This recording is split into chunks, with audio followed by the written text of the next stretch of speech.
Steve Fischer has been with us several times before.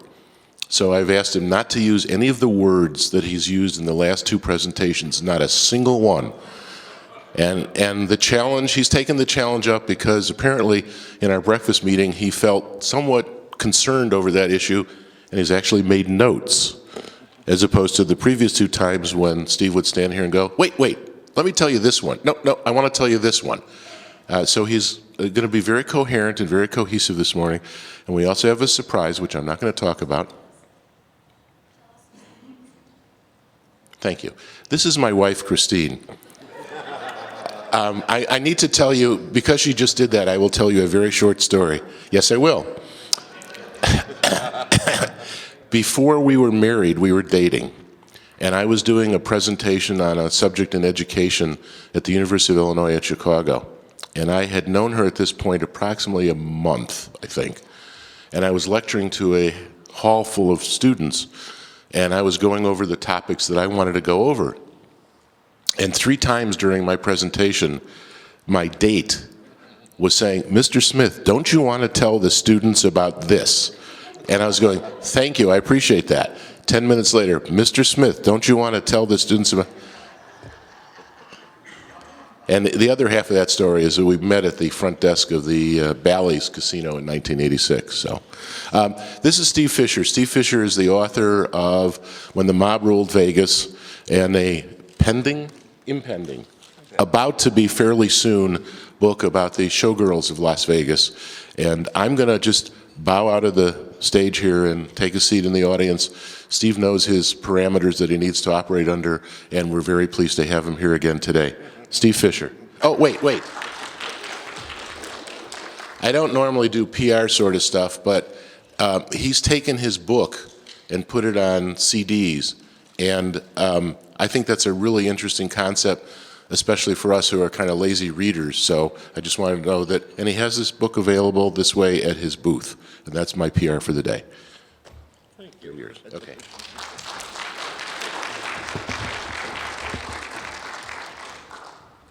Good morning.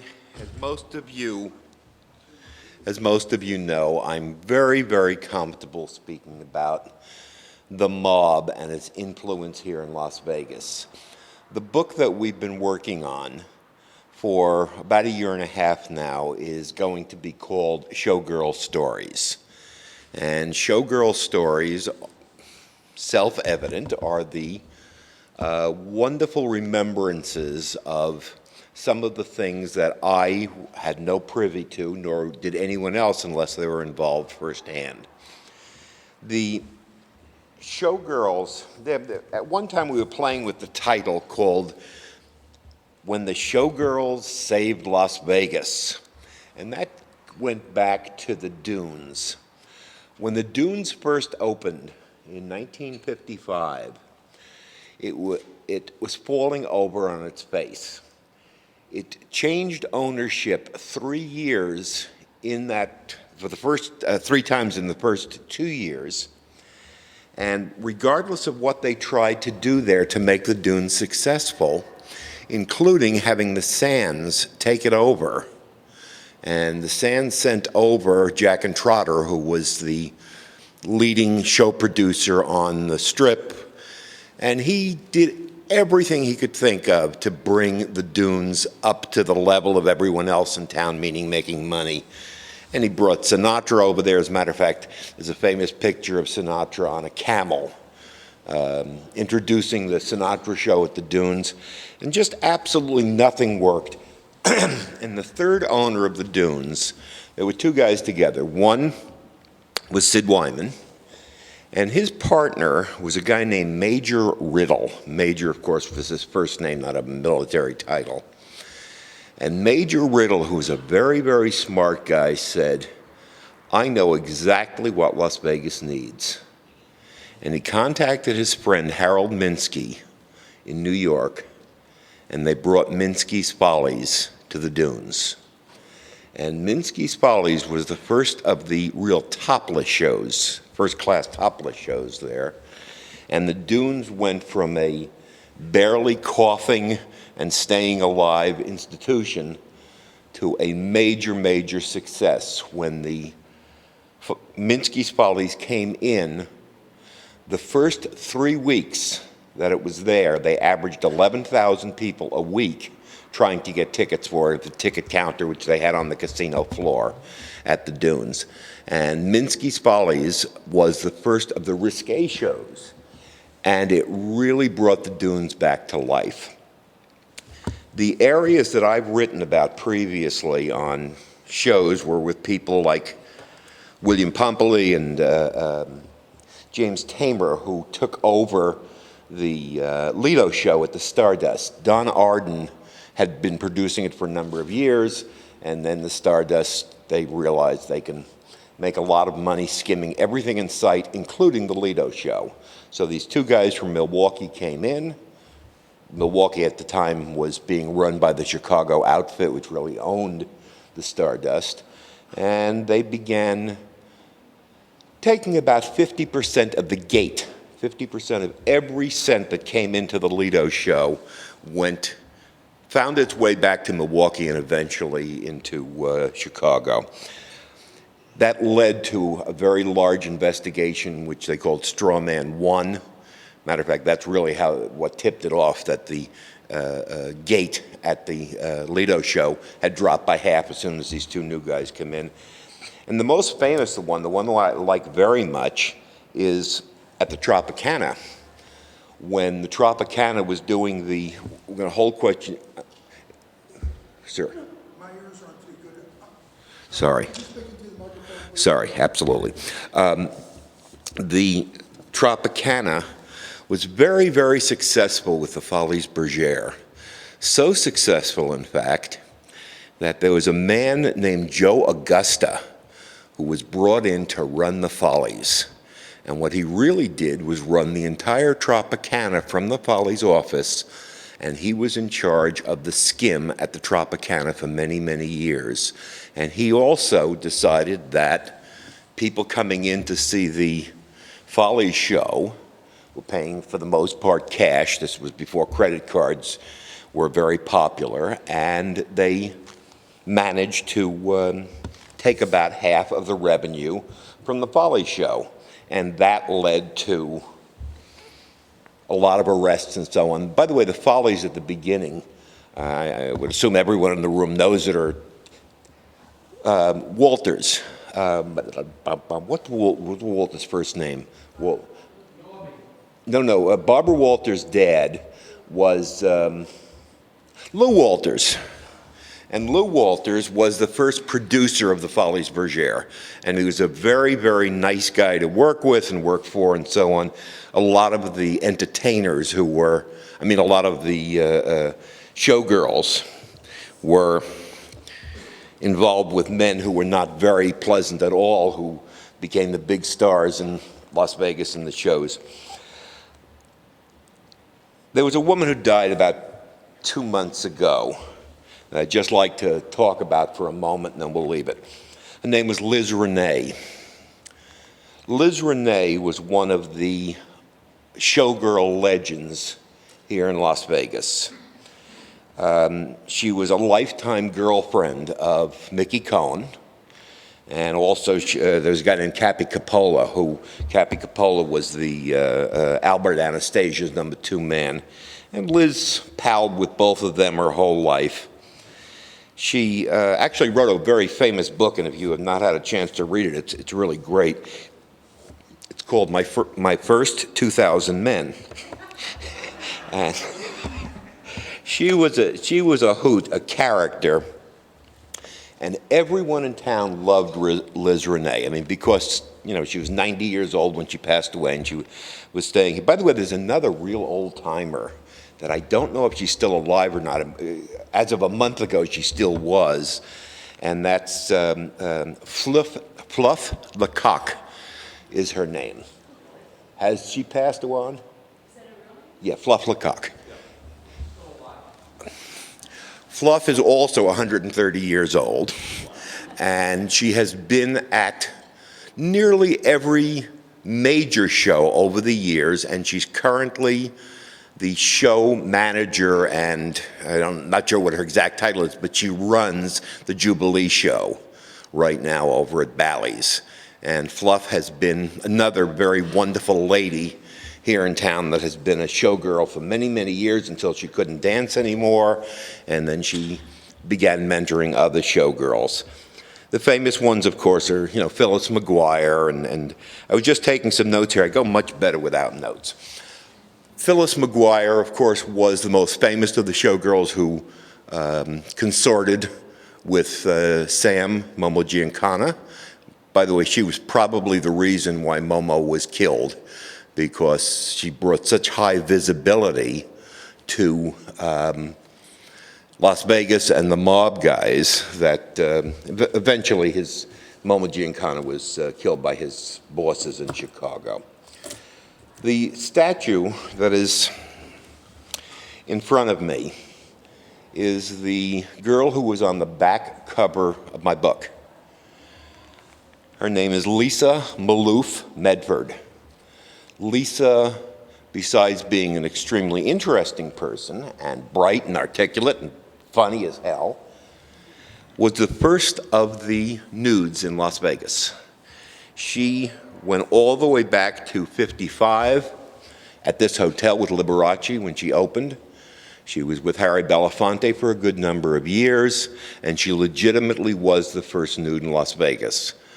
Back in 1955-56, when she started, the nudes were not allowed to move. You could do a show, but you couldn't dance. The city council here in Las Vegas decided that it would be far less titillating, is the right word, if they became statues. They did not move because we just didn't want the audience to get too upset. And as she told me, you think it's tough. I love dancing. It doesn't make any difference. I'm wearing a headdress, not. I'm very comfortable with myself, my body, and so on. Try standing still for an hour like this and see how comfortable you are. Most of my writing that I do is done from research. I research well, I love research and so on. However, very, very little of it is firsthand. Lisa here knew just about all the guys that I write about, a lot of the women and so on. As a matter of fact, just before we started this, I was speaking with her, and she was talking about a girl named Jerry Marmer, who was a best friend, I guess. And Jerry Marmer was played by Sharon Stone in the movie Casino. Jerry was Lefty Rosenthal's wife and Tony Spilatro's lover. And I'd like to introduce Lisa Medford, who is going to be the star and co-author of Showgirl Stories. Lisa, if you would, please.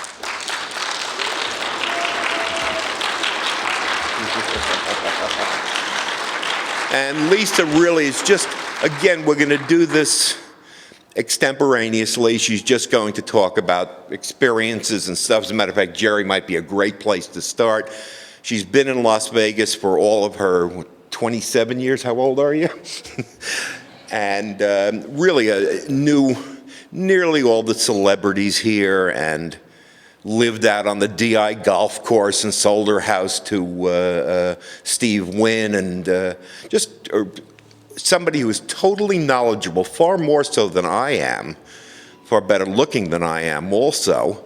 And she's just going to talk, and afterward we're going to just open it up to questions. And Lisa, of course, is very shy, as you're about to find out, and she can answer any kind of pointed questions that you wish.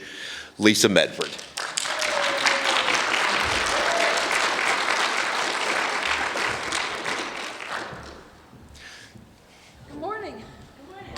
Morning. I'm not used to getting up this early nor wearing this many clothes. Actually, I'm getting used to the clothes now. They pay me to keep them on. Vegas has changed a whole lot. And there's times you really miss having the flowers in your room, having the bosses walk into, in the casino and come back and see how you're doing. You miss going through a casino and seeing the celebrities or the showgirls. We used to have to stay till 2 o'clock in the morning. And that was called mixing. It wasn't hooking, it was mixing. They did have hotel girls, and they would also be in the lounges, but they would sit at kind of a different table than the showgirls.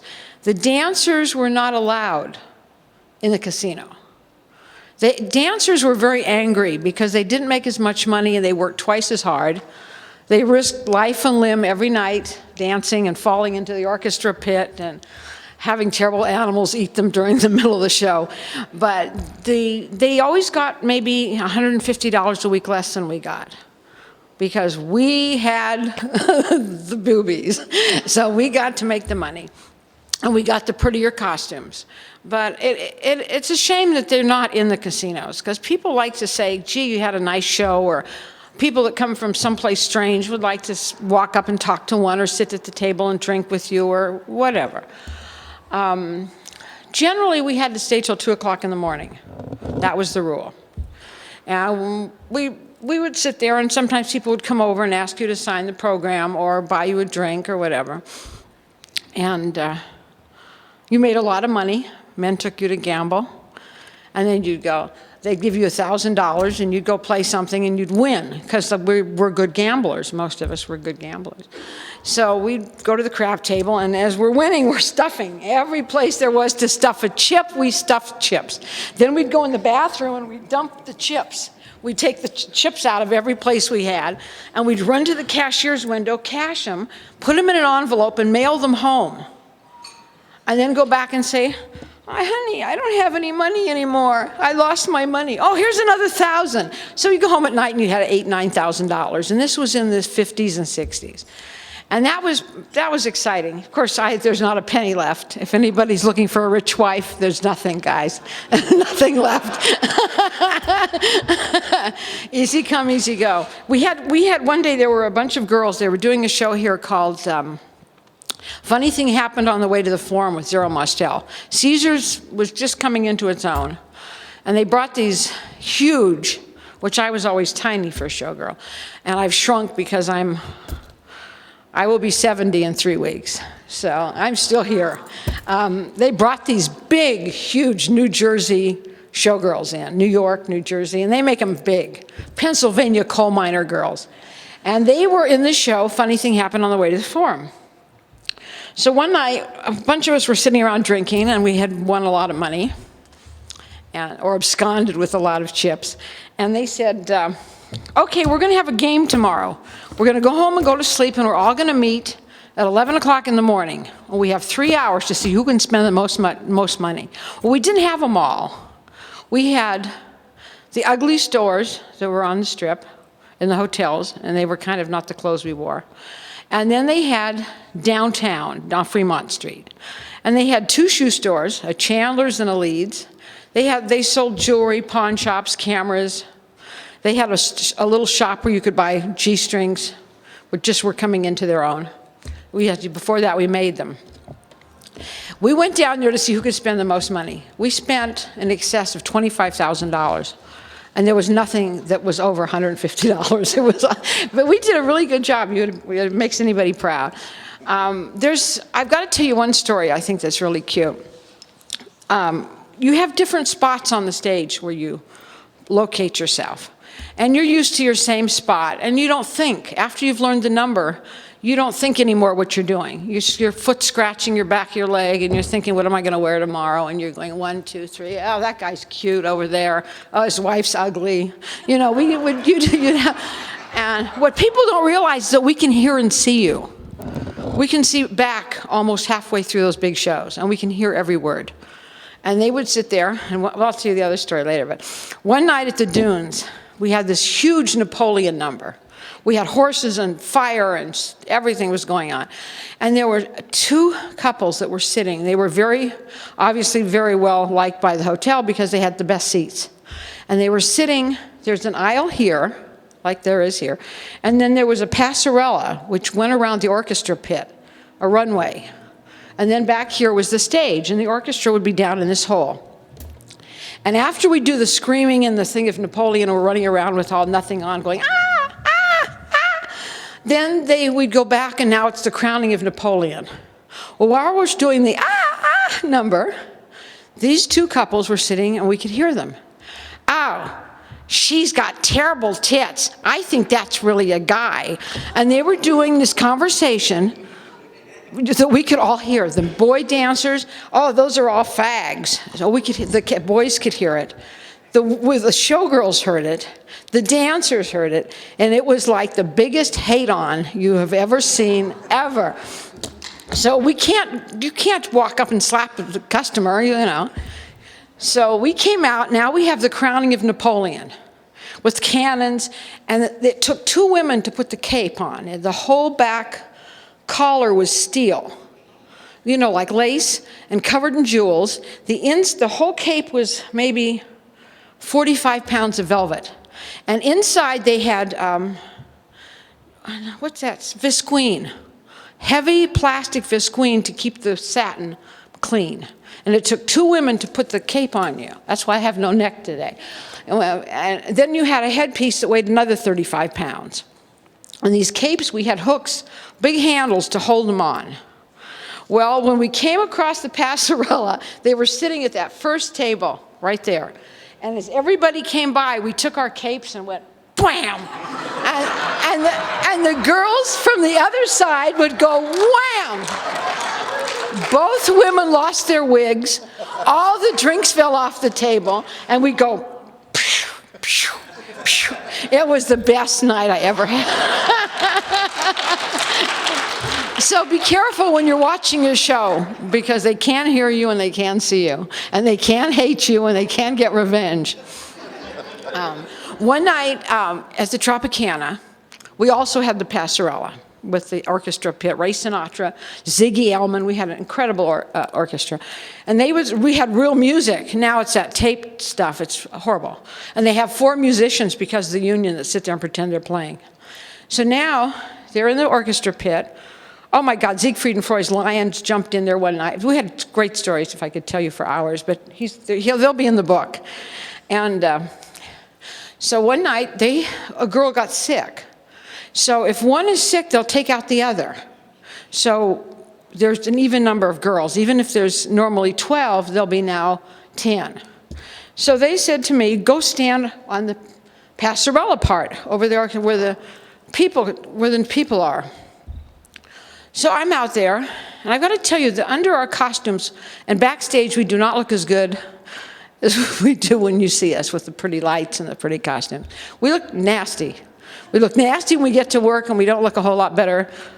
We look good from this audience, but some of us aren't that cute. So you wear a pair of tights, mesh tights that are flesh-colored. And you cut the top off, and you run elastic, and you hold it onto your G-string by a huge safety pin. And you used to have to make your own G-string, so I would buy fabric like little boats or ducks, really ugly stuff, you know, the American flag. So I go stand in this stupid spot, and people start laughing, and this is where I had my things were covered, and I'm thinking, why the people only in my section were giggling, and I'm going, what are they? And you can't see behind you, you can't turn around, and you're wearing all these feathers, and you're standing there going, you know, like, oh, I'm so cute, I'm so cute, I'm so cute. Why are they laughing? I'm not doing. There must be something behind me going on. But we had a spotter that if you did anything wrong, they would scream at you for an hour after the show, and everybody had to stay and work. If one girl moved her arm wrong, we all had to stay between shows and work it out. So I could not figure out why nobody in the audience was laughing except maybe 40 people in my little area. And all of a sudden I found out why. There was a hand on my thigh. The man had crawled over the table and under my skirt. He must have been under my skirt for 5 minutes. But I had the hoop with the big iron that holds it out, and I didn't know he was there. So when the hand hit my thigh, I kicked, lost his tooth, and, well, I thought it was a spider. I didn't know it was a man. I was like, ah! And, of course, that was the end of that number. And in the same dress, about a month later, I go back behind the regular curtain to take a bow, and I didn't step back far enough. And the curtain goes up for a second bow, and I bowed, and I stand up. Curtain goes up, and my dress is going with it, and it's caught. the hoop is onto the metal of the curtain, to the metal of the skirt, and I know that there is disaster coming from someplace. And it goes up higher than this. And I know I'm going to die if I don't get out. Well, there was one big hook that holds the whole dress on. So I thought, okay. So I took the hook and undid it and stood there and put my hands up, and the dress went up to the ceiling. My hat was lopsided on my head. It was just, and I'm standing there in a G-string with ducks and a safety pin. And I'm going, holy shit, this is horrible. But I didn't know what else to do, so I took a nice bow and I walked off the stage.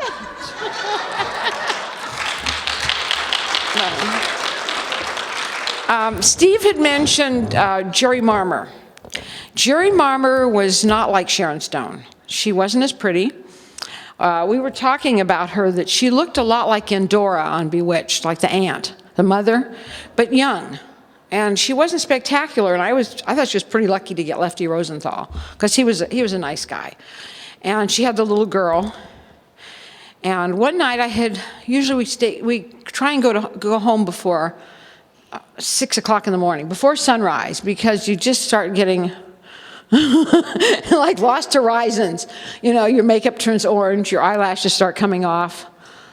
You just don't look too good. The drinks are wearing off, you're hungry, so you go home. Well, this night I went home early. I went home right after 2 o'clock. I go home, I took a shower, I got to bed, and I woke up and I go, oh my God, it's 6 o'clock. I've got to be at work. I've got to get out of here.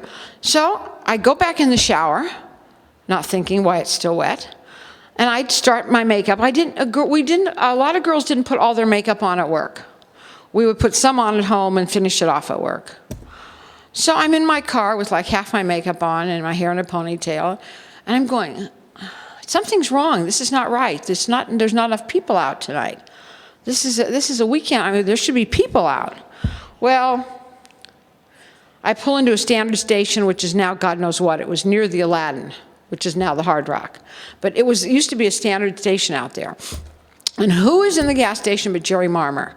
And this is the last time I saw her live. She was in a big red and white Cadillac convertible, and the top was down.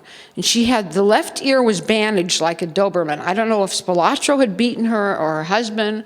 She said it was a car accident, and I sincerely doubted it. I told her then, first I asked her what time it was.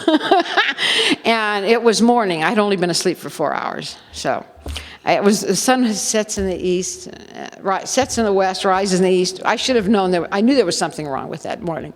So before I left, I told her that she was going to get somebody killed, that she should leave Spilotro alone, stay with her husband. It was going to be something really horrible happen. And she told me what I could do with my opinion, and that was the last I saw of Jerry Marmer. And I'm sure Steve will elaborate more on Lefty and, that whole group. You mentioned about some of the real nice guys who were in the casino, like Carl Cohen. That was the best. Carl Cohen, I adored. The man must have weighed 600 pounds, and I would have taken him home in a second. He was married, but I loved him. He was great. Sid Wyman, Sid Wyman one night came up to me at the Dunes and gave me $3,000 and that's how I met Jerry Marmer. He said, here's the money, and he put it in my hand. He said, here's $1,000 for 3 nights. And you have 1 night each for those $1,000, 3 nights to teach this ignorant girl how to be a showgirl. And he said, I want you to know this is not my idea. I'm doing this for a friend. Because they're going to run her out of town because she's a prostitute. Whore is the word he used. So he gave me the $3,000 to train Jerry Marmer to be a showgirl, which she did. She was very smart. She was a smart girl. Carl Cohen, I was having breakfast with Carl at the, what's the name of the coffee shop?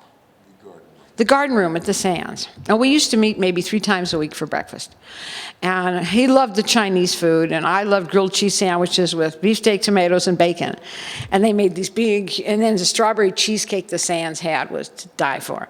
So we were having breakfast, and when you go with the mob, you really don't like to hear, you want to hear what's going on, but you don't want to be hearing what's going on because it could be your last ride. So a man walks up to him, one of the maitre d's, and he whispered in Carl's ear, so I deliberately did not want to hear. So they whispered, and Carl goes, okay, I'll take care of it, I'll take care of it. I go, ha, someone's going to die tonight. So Carl said, he said, would you like to go for a ride after we finish breakfast? No!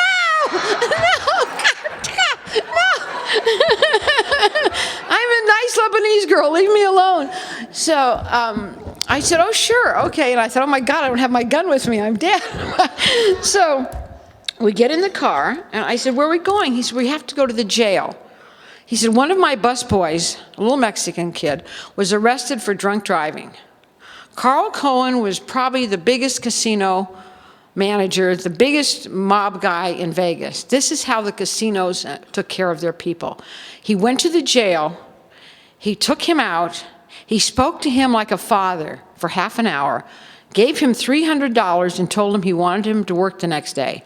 And he said, I expect you to be with the Sands for many, many years. I don't want you to drink anymore. And that's how the casinos took care of their people. Not like now. Now, if any of you walk in and say, I don't like that waitress, even if you're the biggest jerk in America, she'll lose her job. They don't care anymore. Before, you could be the highest roller, and you insult an employee, and your little ass was out the door. They could tell you to go next door because they owned all of them. It didn't make any difference if you gambled at the Dunes or the Riviera. But now they don't care. They really don't. They don't take care of their employees.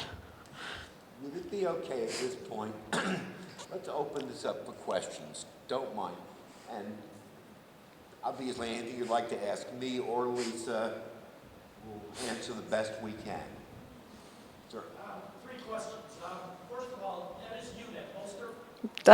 That's a long time ago, 50 years ago. Okay, second question, will you be on the convention floor today?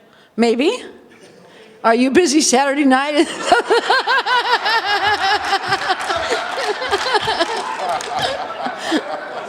the celebrities you met, who's the best tipper? You know what? That's hard to say because they're basically really cheap. Yeah, the celebrities are, they're gimme, take me, buy me, do me. Yeah, they're very cheap. The nicest celebrity I ever met in Las Vegas was Dean Martin, without doubt. Hands down, the loveliest man in America. Frank Sinatra was the biggest asshole I ever met. I saw him one night, he sat at a blackjack table, and a young girl, she wasn't young, she was maybe 30. And beautiful girl, and she was playing blackjack, and he sat down next to her, and he said something, I didn't hear him, but it was bad. And she turned herself away, said, I really am not interested. A few minutes later, he said something to her again insulting. She ignored him again. He took his Dunhill lighter, and he put it in her purse when she wasn't looking, and I saw it. Then he said something to her really disgusting. She took her chips and she left. The minute she left the table, he said, guard, she stole my lighter, arrest her. Okay, that was Frank Sinatra. I'm sure he did good things for a lot of, dead and dying people, but I was not one of them, and I don't know anybody that was one of them. It doesn't do any good if you do one nice thing for one person and you dump on 200 other people. It has to even out to be kind of nice to everybody. And Dean Martin was genuinely nice to everybody. Buddy Hackett was a funny guy. He was a sweet guy. Most of them were, Dick Martin and Dan Rowan were amazing. They were really cool. Dick Martin and Jerry Lewis really didn't like each other? You mean Dean Martin? No, they didn't. They didn't have a whole lot in common. And then in later years, less and less became in common. Come on, let me drop this question. They stopped talking to one another in 1953. Jack and Trotter, who had them both under contract as a group, would not let, sorry. Take this one. Dean Martin and Jerry Lewis stopped talking to each other in 53. They were under contract to the Sands, Jack and Trotter there, and Jack would not let them out of their contract even though they hated one another for 2 more years. And the last 2 years of their getting together, they even had dressing rooms that were not anywhere near one another. But business is business. I'm sorry. Yeah, because Jerry Lewis is a very dislikable man, because he's not very pleasant about anything. And Dean Martin was one of the most likable people in the world. And Dean Martin really did life exactly like his persona was on stage. Relaxed, laid back, don't worry about it, everything will take care of itself. And Jerry Lewis was as manic as Dean Martin was relaxed. And Jerry Lewis is not in the audience, right? There are many restaurants here in town that won't let him back in. He is a loud, boorish, obnoxious individual. I've got hundreds of stories. Everyone who's met him has stories about him. I don't want to go in negative, but that's why they broke up. Unions, in their role in the early, I know there was a division with organized labor that controlled the housekeeping side and then stayed away from the chips and the dealers and all that. Was the theatrical side involved with unions, the shows or anything like that? Which side involved with the unions? Shows, yeah. Pardon me? What was your question? Which side involved with the There unions? was a division that organized labor kind of stayed out of the dealer side. They took care of that part themselves. It's still... I just wondered how the theatrical side fit in. Well, the theatrical side was, certainly, you're absolutely right. It's asking about the early union and what they controlled, the culinary end of the business, not the dealers and so on. It was asking about the theatrical industry, whether that was union or mob. It was absolutely mob. The theatrical, during these years, there was a man named Johnny Roselli who lived at the Desert Inn and had a one-man talent agency called Monty Prosser. And if you wanted to work the strip, and it didn't matter if you were Dean Martin, if you wanted to work the strip, you had to book through Johnny Roselli, the Monty Prosser agency, which in real... Still have some contracts. Really? In real world, what that means is 15% of what you make, you never see. It goes to Roselli. Roselli sends it back to the outfit in Chicago. But every single, during the mob years, up and down the strip and at the Golden Nugget downtown, you couldn't work unless you were, unless Johnny Roselli was your agent. Sir? Good. Good idea. Yeah. Hard question. Who do you stay in touch with from back then? And how are you received today if you go into any of the casinos, if people know you? I'm a Maloof, so I'm related to the Palms Maloofs. I don't get anything comped there. You know what? It's just like any of you going in the casino. They have, actually, I met with the Tropicana 2 or 3 weeks ago. I was discussing with them something to do with the 50th anniversary, which would be April. And they're going to tear down the Tropicana or start to renovate. They're going to probably keep the tower and work around it. So we were talking, do you know that they didn't know the history? They didn't know they gave a 40th year anniversary. They didn't think about the 50th. I asked them about doing a chip for the Folie Bergère. The Riviera put me on a chip here last year and a half ago for their 50th. There's 3 of us, Ruth Gillis, Kim Krantz. Ruth Gillis was the first showgirl ever to sign a contract with the Riviera. Kim Krantz was the first dancer ever to sign a contract with the Riviera, and I was the first nude showgirl at the Riviera. This is where it started, was at the Riviera. And we're on the chip out in the casino. It's a $100 chip, unfortunately, because I've got 5 sisters and I can't buy them all a chip. But the other part of the question was, how am I treated? I like everybody. It's just, if I've got a card for a slot thing, you know, I have to get 30,000 points to get the buffet. I have to spend $8,000 to get a $6 dinner. What's the other part? Oh, who I'm in touch with. Who I'm in touch with. My roommate was at the El Rancho, lead nude dancer for a long time. She's getting rickety like I am. She's a little younger, but we're all getting rickety. Kim is still here, and Ruth. Lily Bell, who was the first showgirl I ever had to fight with, she's here. She married her longtime love, who owned the, what's that famous name in the, not the Copa, Casa Madrid. She became a showgirl, saved all her money, went because she was so in love with him, went back to the Casa Madrid and bought the hat check concession, married him, and now they're retired here in Henderson. There's a lot of them here, a lot of old dancers and showgirls, all in their 60s and 70s, some in their 80s. Actually, I heard the other night that Tempest Storm actually stripped, and she's 79. And, you know, if you guys have an event like a baby shower, I will be glad to come. I do jump out of dietetic cakes now, though. It's sugar-free. How many casinos did you work at? I worked first at the Riviera, then second at the Riviera. Then I went to the Sands. I was the last Copa girl. The night I started, they gave 30 days notice to the line there would be no more Copa girls. I worked the Dunes in '64, which I loved. I loved Sid Wyman. I worked the Folie Bergère the most. I worked the Frontier for 2 weeks. I beat up a security guard and got fired. And I think that's all I worked at.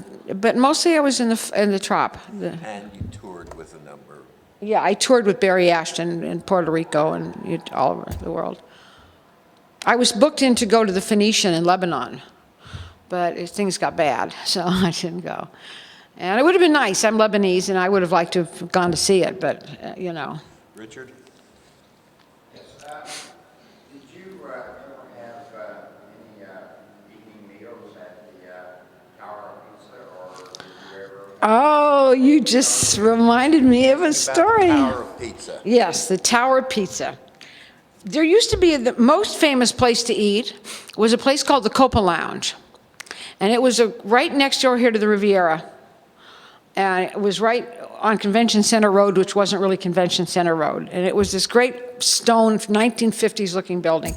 Best pizza, all the celebrities would go to that pizza place. Well, Tower of Pizza opened. And I used to go in there to the other place, the Copa Lounge, with Jack Carter, Dick Martin, Dick Shawn, who else would be in there? Buddy Hackett. It would be, and maybe 5 or 6 showgirls. We'd all go after work to the Copa. So one night, the Tower Pizza opened, and we decided we're going to pull a joke. I didn't. Jack Carter and Robert Goulet, they decided to make a joke. So they ordered 25 pizzas from the Tower Pizza. And we ordered salad and wine from the Copa. And all of a sudden, we kept stalling on the dinner menu. You know, what are you going to eat? Well, we're just going to give us another bottle of wine. All of a sudden, Tower Pizza walks in to the Copa Lounge, and I'm surprised there wasn't a shooting. Every single one of us was barred for 30 days from going back to the Copa. He didn't care who famous was there. None of us. Out, out, out. He threw us all out. And we never could go back. We had to go back to the Tower Pizza to eat. Was that Special? Was the Tower Pizza was owned by a guy named Gaspar Special? Was that the fellow you're talking about? I think so. I don't know. Yeah. I thought Spilotro had something to do with that, too. He was actually in competition before Spilotro came to town. The Tower of Pizza was the. Sorry. Before Spilotro came to town, the Tower of Pizza was the loan shark in town, was the biggest illegal book in town, and Spilotro took it all over. And the guy who was kind of in the background but owned the Tower of Pizza and was responsible for a lot of, well, they would call it 6 for 5 loans. You paid $6 back for every 5 you borrowed every week. And it was, I mean, horrible loan, but that was Gaspar Special. Could you tell me why the land where the old ranch of Vegas was has never been developed? I've heard that it's owned by the Sahara people. It was owned by the Sahara people up to about a month ago. Prior to that, it was the Bennett family who owned the Sahara, and they sold the Sahara. Prior to that, the man who owned all that land, now this is directly across the street from the Sahara, cattywampus across the street from that giant, whatever they call it, souvenir shop. It was owned by Belden Cattleman. Belden Cattleman was forced out of town. He had the fire there in 1960. And he moved to Los Angeles, to Bel Air, and he absolutely refused to sell it to any developer because he thought he was snubbed here in Vegas and forced out, which is true. Every casino owner on the Strip hated him, and they did force him out of Vegas. He said, screw you all. I'm not going to let my giant piece of property be developed. And if he did, then the north side of the Strip would have been as successful as the south side of the Strip, because that was prime real estate. He also owned the land that the Wet and Wild stood on, you know, where they're putting that monster big thing in right now, and he would not sell that little strip of land. But if he did, the Thunderbird, which was, you know, on the other, next to this on the other side, would have been able to stretch out, and it really, I mean, he stopped the whole progress of the north end of the Strip. You have a couple $1 billion in the 60s, what the hell do you need $30 million, you know, therefore, and he just, dislikable man, but that's why that. What's happening to it now? I don't, as far as I'm concerned, Las Vegas history stops in about 1978 or so. Anything more recent, I just don't know about. That has been bought by MGM and it's developed like private cities. It is MGM? Wow. Kirk Kerkorian's 110 years old. He owns, by the way, he's a very nice man. He's a very unassuming, low-key individual. Obviously, he owns half of Las Vegas, and there's a rumor going around that I heard yesterday a lot of times that the big place that is where the Desert Inn used to be may change names within the next year, because Kirk Kerkorian is slowly opening the right drawer of his desk where the checkbook is.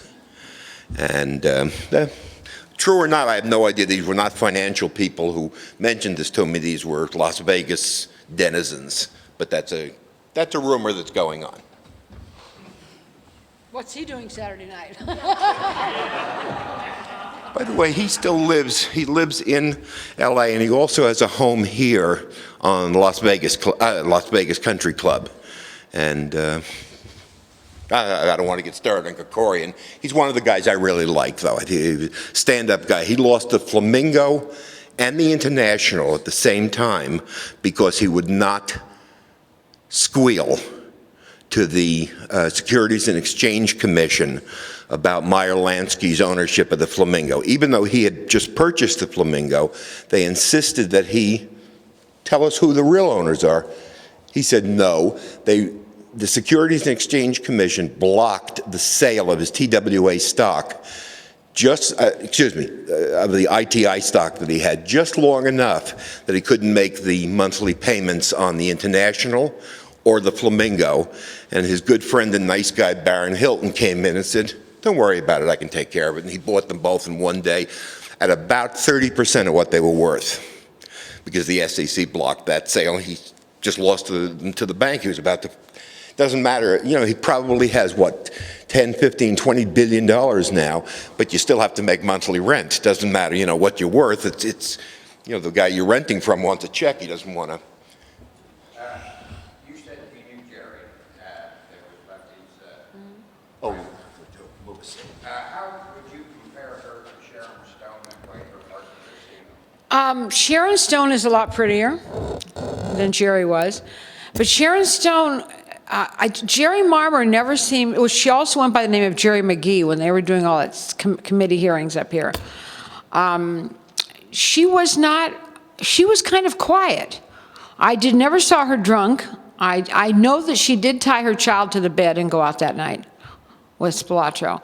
I don't think she was that bright, but she wasn't erratic like Sharon Stone was. I think they used a lot of movie license for that part, with the tantrums and the driving the car in the walls and stuff. She wasn't that vicious. You know, she was just kind of quiet. She was like somebody's sister. She just did her business. And boy, did she do her business.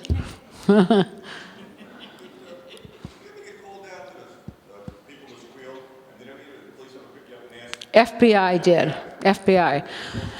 There was a landlord I had in the early 50s, 57, 58, and he just was, I just knew him by the name. To this day, I'm not sure who he is.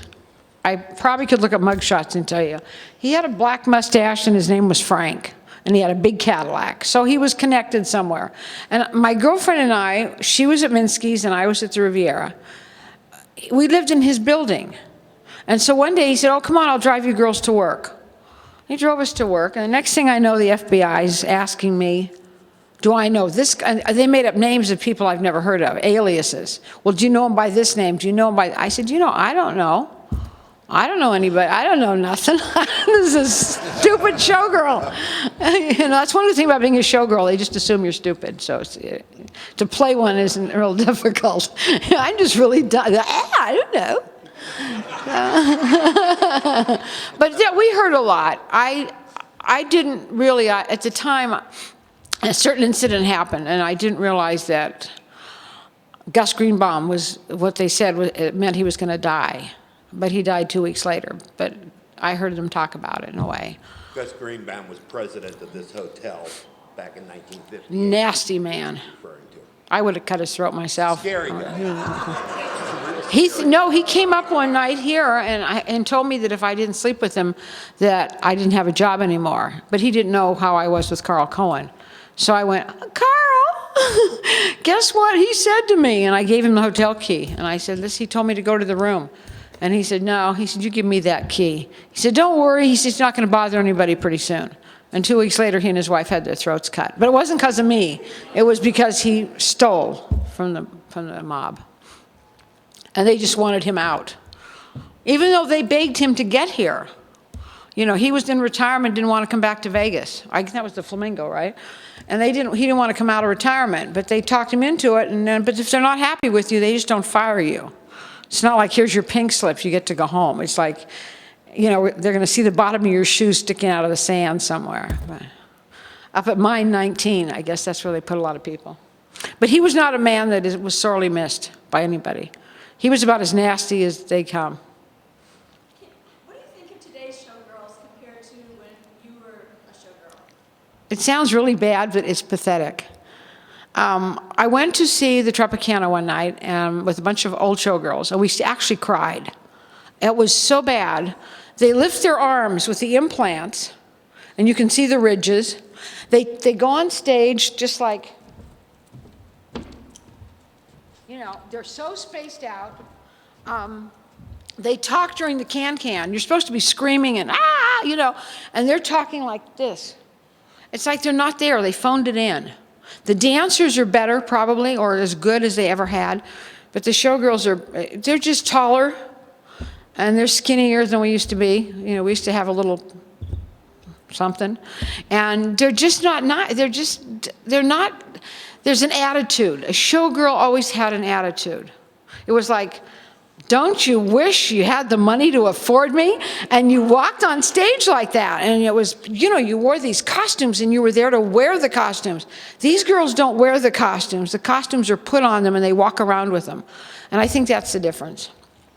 I was taught by old showgirls that had been there since the 40s. We used to laugh that one of them was a showgirl when Hitler went through Poland. She was still a top nude showgirl at 52 years old. There's no limit to how long you can work, because on stage, as I said, you look a whole lot better than you do in the dressing room. How long did you work? 11 years. 11 years. And then did you just marry or? No, actually, You're opening up. No. I would go back and forth. I did not stay here for 11 years. I would go, and then I would come back, and Carl Cohen or Sid Wyman or someone would say, oh, you want a job? I'd go, no. They go, well, go see the show. I'd go see the show. They say, sure you don't want a job? Okay. And I'd be in the show the next 3 nights later. But I was married twice, and both times I worked here. First time my husband didn't want to come with me. Second time, my husband was glad I was here because he cheated a lot.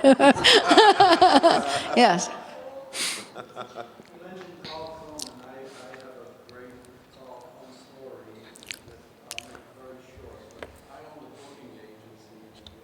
Uh-huh. I received a phone call, and the guy said to me, this is Carl. He didn't even give his second name. He says, I'm flying from Miami back to Vegas. He says, I'd like to meet you at Kennedy Airport. And I said to my partners,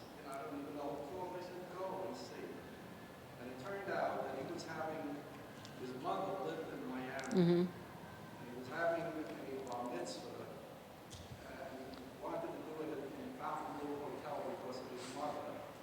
And we had done a job for the family years before, so he hired us. And it was simply on a handshake. There was no contract or anything. He said his mother loved Henny Youngman. Oh, yeah. And I hired Henny Youngman for the job. And I brought down, it was a 12-piece band at the Laurent Room, and that night, it just said private party. The Laurent Room was closed. And I brought my wife down, and he invited us to, for her to be a guest there. She sat at the table with these nice guys in sharkskin suits with their daughters. With big rings. Big ring, big ring. And in fact, the story was, one of the guys said, I bought a card, and he turned to my wife, he says, I bought a card to give a gift for the boy, for the birthday boy, and it said Bas Mitzvah instead of Bosman's fun. And he says, they won't make a difference if you pull out a bankroll and peel off maybe about $2,000 in cash and put it in. And then that night, I didn't even speak to Carl. He said, I'll meet you next week. He says, we'll settle up at Kennedy Airport. He paid me in cash at Kennedy Airport. I thought I would, I'm looking around. And he told me a story. He says, believe me, he says, this is the smallest part of the deal. He said, they found out that the FBI was photographing everybody. Everybody who was anybody came from Cuba. And he said, if I had the money that I had to pay off to get that film. Oh, my God. Would you know who his son was? Carl's son? An actor named Corey Allen, who was starred in Rebel Without a Cause and turned out to be a very fine film director. But by the way, he's a real nice guy. He was amazing. He's the kind of person that's missed. For every, Stand up, man. for every woman in this room, maybe for the men too, how do you stay in such phenomenal shape? I mean, I did a lot of drugs in the 70s. My face is really shy. I'm really only 27. I just had a really hard life. You know what? I never say that I can't do anything anymore. I don't say that I can't drink, I can't smoke, I can't do drugs, I can't stay up all night, I can't do anything. I just don't. But if I want to, I always know I can. And I think if you just use your brain, and women need sleep. Women need to sleep 8 hours a night. You need to be stress-free. You don't ever need to be angry. You just tell people to go do it and get out of your face and just go forget about it. Don't ever remember tomorrow why you were mad today. And that's the secret. It's when you reach 50, you look in the mirror one morning and you go, you know what, I really don't give a shit anymore. And you realize that everybody that yells at you has not sent you a check in months. Nobody's signing a check to give you. Nobody cares. So just you go do your thing and smile, and if someone needs something, help them out, and hopefully you never need anything to ask for somebody else's help. Is that? Last question here. Okay, how did you get your start as a showgirl? That is a whole book by itself. I was a model, a pinup model in the 50s. I had just gotten married. I was 18 years old. I got married to get out of the house because I was raised in Catholic school from a Middle Eastern family that was very strict. And everything was, you never leave this house till you're married. So I got married. I met this guy at Tiny Nailers Drive-In, and we got married. Nice Italian kid. So we got married, and my father gave him a job, which all nice father-in-laws give their son-in-laws jobs. And so I was just modeling pinup, which nobody knew about. And the old man that ran the agency's name was Andy Anderson. And Andy was he looked like a bum off the street, but he was funny. So he started people like Marilyn Monroe out and other people. Well, he had a severe heart attack and couldn't work. And I was only 18. I was a little older. I was almost 19. And I think I was 19. And I started working him when I was 18, but I was almost 19. And I would always help him around the office because he was just like a pig and disorganized and everything. So when he had the heart attack, he said to me, "You're the only person I know that can run this office while I'm trying to get well." So I saw him in the hospital. He said, "So here's the keys. Run it like it's your own company till I get back." So I go, okay. So one night, two men came into my office one afternoon. Danny Dare, and who was the other one? can't remember his name, 2 producers, Danny Dara and this other guy, and famous producers, but I didn't know that from Vegas. And they were doing a show for the Riviera, and they said, we need 2 girls that look identical, absolutely identical. We're going to try something new. We're going to get this law passed in Vegas about nudity. We need 2 naked girls, but they have to look identical to pull this off. Okay, so I got him a girl. She looked like Anita Ekberg, if anyone remembers her. Huge, 6-foot, blonde, big boobies, gorgeous. Well, we could never find another one. We tried. We put ads in the Times, the Reporter, the Chicago Tribune. We ad all over the world. We could not get another girl. People sent us pictures, old women and 90 years old. They sent their kids pictures. So this, I guess it was 3 days before the show opened, and they're in the office, and it's 2 o'clock in the morning, 3 o'clock, and they're smoking these cigars, and the room was little, and they're saying, okay, we got to find someone. The show opens. They have to be on their way tomorrow. The show's opening. We have to do this. We have to do this. So I said, you got to find 2 other girls then. Start looking, because you're not going to match this. So they look, and they see a girl, and they go, I don't know. And finally, the guy goes with his cigar. He goes, hey, kid, do you have any tits? And I go, what? What?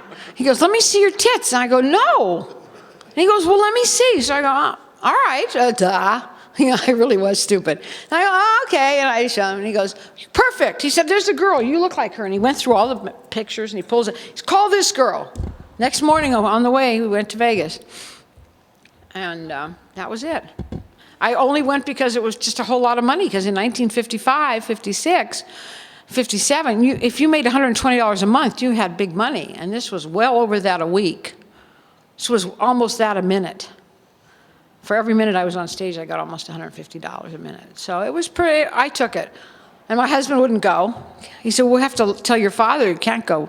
I work for your dad. So I had people sign postcards. If you said, oh, I'm from Chicago, I'd say, oh, good. Dear Dad and Mom, I'm in Chicago. Could you mail this for me? And then, you know, I'd be in Minnesota, I'd be in Boston, I'd be in Iowa. So that's how I got away with it, until my cousin sat in the first row. That's it. Any other questions? Just please don't mind. Lisa is really, I mean, she speaks very well and so on, but as you'll see in the upcoming book, Showgirl Stories, some of the stories are unbelievable. I mean, they're wonderful, wonderful. There's not a lot of overt sex or anything like that, but there's a lot of risque stuff. This is now available. I do have this at the booth. Don't mind, I've got you all sitting here, and this is free advertising. This sells for $39. Borders just took this on nationally. I have it for $30. It went on sale yesterday across the country, and it's very good. It's listening to me for 7 hours and 20 minutes. I talk about the book and some backstories and whatever happens to enter my mind while I'm speaking. So it's a pretty decent book. Should we wrap up, or? Inappropriate. Thank you. As long as it's been mentioned, what the hell. September 20th, if you watch the Jay Leno show, you'll see this big guy in a fedora and white suspenders or braces, and I'm on the Jay Leno show on September 20th with the book. September 20. And he promised 3.5 minutes with couch time, which is very nice.